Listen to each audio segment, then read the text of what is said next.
Okay, good evening guys. This is Sis Ange, and today's video we are going to cook sinigang na baboy. So here we have garlic, onion, bell pepper. We also have onion leaves, eggplant, string beans, squash. This is gabi. This is cabbage, and we have 3/4 kilo of pork. So pinachop ko na lang siya kasi marami kaming kakain nito. And also we have olive oil and salt. Liso ng paminta. Saka meron din kaming sinigang na sampaloc at magic sarap. So again, this is optional. Kung gusto nyo maglagay ng magic sarap, then gawin nyo. Then kung ayaw, then okay lang. Depende na rin yun sa taste nyo, diba?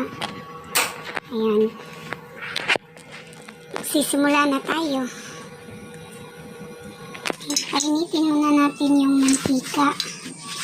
Saka natin lagay yung garlic, onion, at saka yung bell pepper. Okay, let's put our garlic first. Let's just leave it for about seconds or until it browns. So next is our onion. Then double.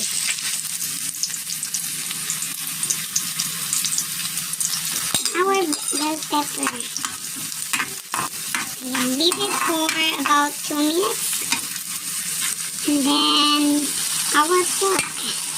Okay, then let's add our liso ng paminta.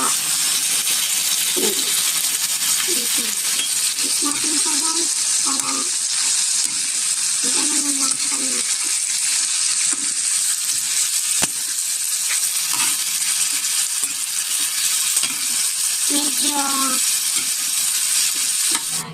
Okay, while waiting for our to cook, and we have to boil some water so we can transfer our ginisa na pork. Kasi maliit lang kasi yung lagayan namin, kaya kailangan natin ilipat dito. We will just have to wait for about maybe 3 minutes until it boils. So, ayan na. It's already boiling, so we can transfer our pork. Transfer na natin ito, guys, kasi maliit na kasi ito. Ayan.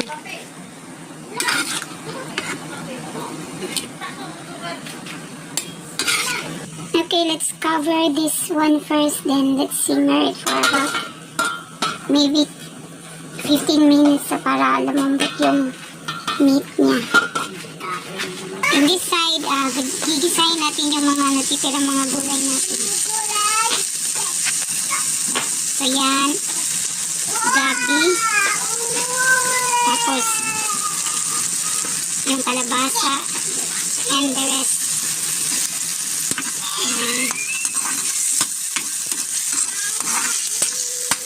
Transfer natin yung gabi, tapos gigisahin. Transfer natin yung sa may pinakuluan para lumambot. Next one is our squash.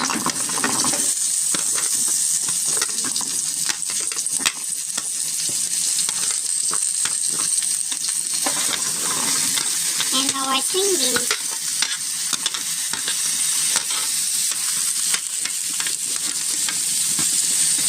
And also our eggplant.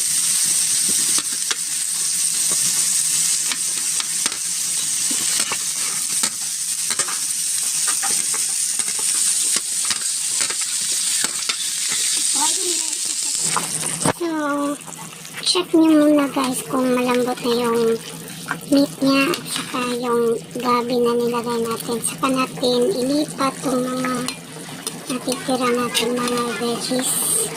And then we can add our seasonings like salt, pepper, yung Ajinomoto kung gusto nyo, magic sarap. It's your own preference naman.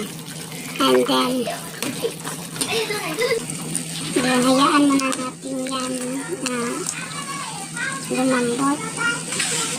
Saka maghalo yung mga lasa niya. Add our salt. And also our sinigang, sampaloc mix, knorr.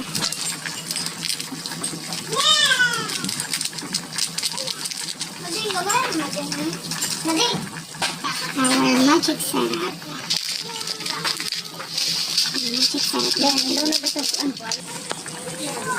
So, last natin lagyan yung ating pang-last po itong cabbage guys kasi mabilis lang yung maluto.